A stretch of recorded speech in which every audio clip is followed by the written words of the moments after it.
इस समय अपने बादी को बुलाती हूँ। बादी कहाँ है बादी? ये उठलई दरदिया फूल बदलों में बादिया, उठलई दरदिया के बादी फूल बदलों।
स्वामी जी भी नहीं आ रहे हैं, मैं क्या करूं? महारानी गया बना सहासा बादी को भी ये हमारा, गया बना सहासा क्या बादी को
जल्द जाओ,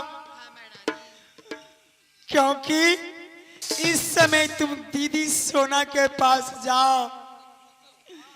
दीदी सोना परसौती के हाल जानती है। गिला तो ये बोला के दीदी सोना के पादिया,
जल्द जाओ और दीदी सोना के बुलाकर मेरी महल में ला दो, नहीं तो मैं यही प्राण त्याग दूंगी। जाओ मेरी बादी, जल्द जाओ। तुम कहना छोटी महारानी को बहुत कस की दर्द दुख रही है। चलो छोटी महारानी आपको बुलाई है, जाओ मेरी बादी। क्योंकि मेरी दीवर जी जंगल गए शिकार खेलने, अभी तक वापस नहीं आए हैं। मैं अपने देवर जी को राह जू रही हूँ।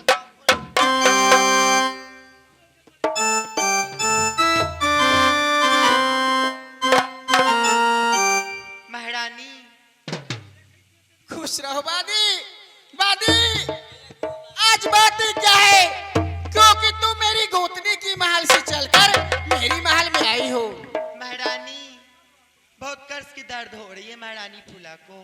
ठीक है तुम आगे चलो, मैं पीछे से आ रही हूँ। महारानी चलो इस समय मैं जा रही हूँ अपनी गोतनी फूला की महल में, क्योंकि उसी पर सौती की दर्द उठी है।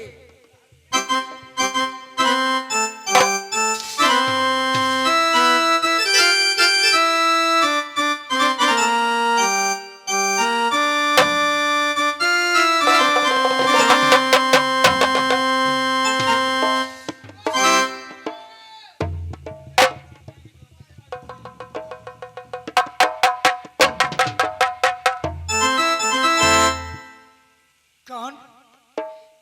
दीदी सोना, प्रणाम दीदी। खुश रहो गोतनी। गोतनी बातें क्या है, क्योंकि तुम आज मुझे याद की और अपनी महल में बुलाई है, किस लिए गोतनी? दीदी मैं क्या बताऊं, क्या उठल तारा दिया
सोना हाँ तुम तो गोपनी। परसौती के हाल जानती है दीदी। जब तूने बेटा इंदल को पैदा किया, किस प्रकार से पैदा किया, कहां से डगरी आई थी दीदी? हे डगरिन बोला के लाद महलोग दीदिया, डगरिन बोला के लादो मोतिये महाल में।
दिए?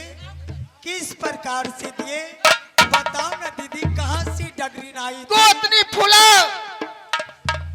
ये 14 कोस के राज जो देवर मोह बसाए, ये तो नहीं घर तेरे दिया जो बसाए, ये डगरी न बसती जो किला मोहब्बा में, ये जिस दिन पैदा मेरी बेटा जो हुआ, ये मेरी डगरी न सुते वाला पनी खिला, ये तोरे डगरी निया जो सोना ना बनेगी, ये तोरे डगरी निया सोना बनेगी,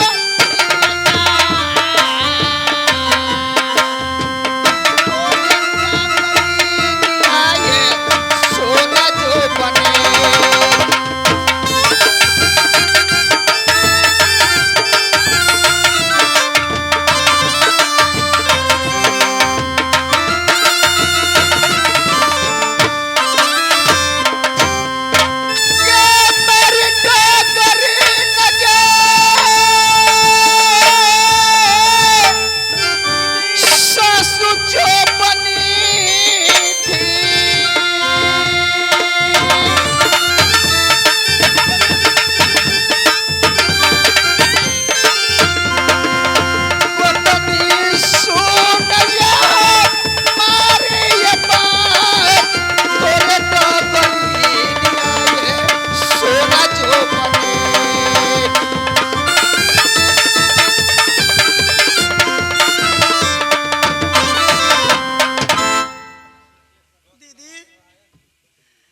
ये बताओ किस प्रकार से पुत्र पैदा होता है? तू गोतनी! जाती है। जिस समय मेरी बेटा इंदल पैदा हुआ उस समय मेरी सासू दिवला डगरीन बनी थी और मुझे गर्म कोठली में ले गई और आधी धार अंदर रख दी और आधी बाहर, तो मेरी बेटा इंदल पैदा हुआ।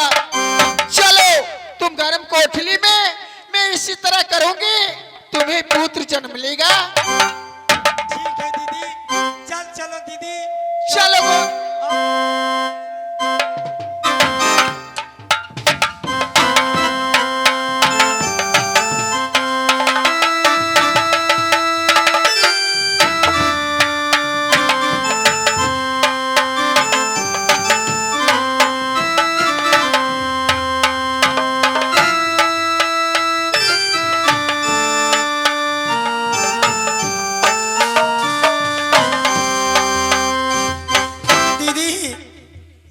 अब मुझसे साहस नहीं होता है दीदी। दीदी जल्द बता कैसे होता है? मैं गरम कोठली में मूरी देती हूँ, जैसे कहती है दीदी वैसा ही करके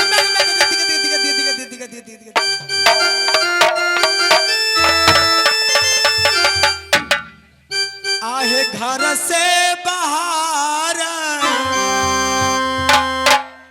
घर से बाहर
रे जो जो ना ये तू समा हाना मोहबा रे बन के जे पुत्र ये ते मोहबा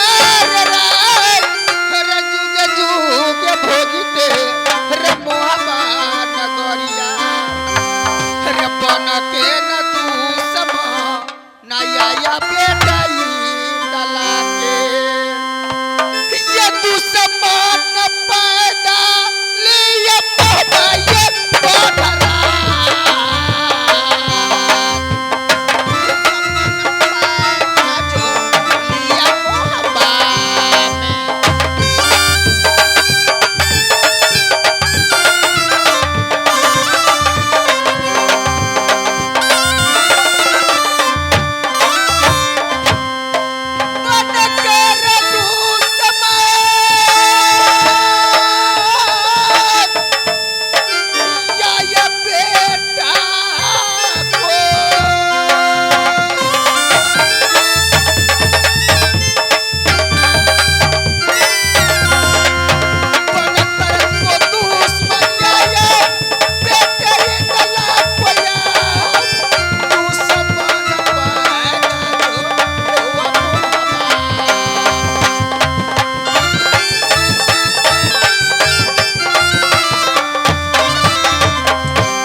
पापी रह जाएगा तो आधे की मोवा फाट लेगा मेरी बेटा इंदल को कान कम हो जाएगा इससे अच्छा ना रहेगा बस ना बाजेगा बंसी रे जो ना रे चढ़बा रे भालो नाई होय रे भोगन न देबा मोहबा ये रे ये चुगे चुगे मोहबा जो भोगेगा बेटा रे मोहबा नगरिया भोगने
और माँ दुर्गा से मैं वचन करवा लूंगी और माँ दुर्गा के कहूंगी माँ इससे तुम ले जाओ और अपनी खप्पर में भूज लेना ओखरी में कूट कर माँ खा जाना हे कहा जाके बैठी मैया सा तो जे पहिना हेलो तो जगत मसा तो बहन दूर कमाए हेलो तो जगत जानी ये मैया हेलो तो जगत मसा तो बहन दूर कमाए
बेटी, मुझे क्यों याद किया है बेटी, क्या बात है?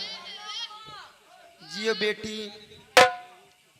माँ, हाँ मैं बेटी। तुम्हें इसलिए बुलाई हूँ क्योंकि मैं बचपन से पूजा तुम्हें करती हूँ। क्यों नहीं बेटी? आज तू मेरे साथ वचन बना दो, इसके बाद मैं अपने दिल की बात कह कर के सुनाऊंगी माँ। माँ बेटी मैं कैसे वचन बना सकती हूँ बेटी, ये बताओ। नहीं माँ, जब तक आप वचन नहीं बनाएगा तो मैं कुछ नहीं कह सकती। क्यों बेटी, वचन बनाने पड़ेगा। हाँ माँ। एक सत दो सत बर्मा विशु सत जे तुहर कलकत्ता से 80 कोस अर्थ में बास हुए। माँ,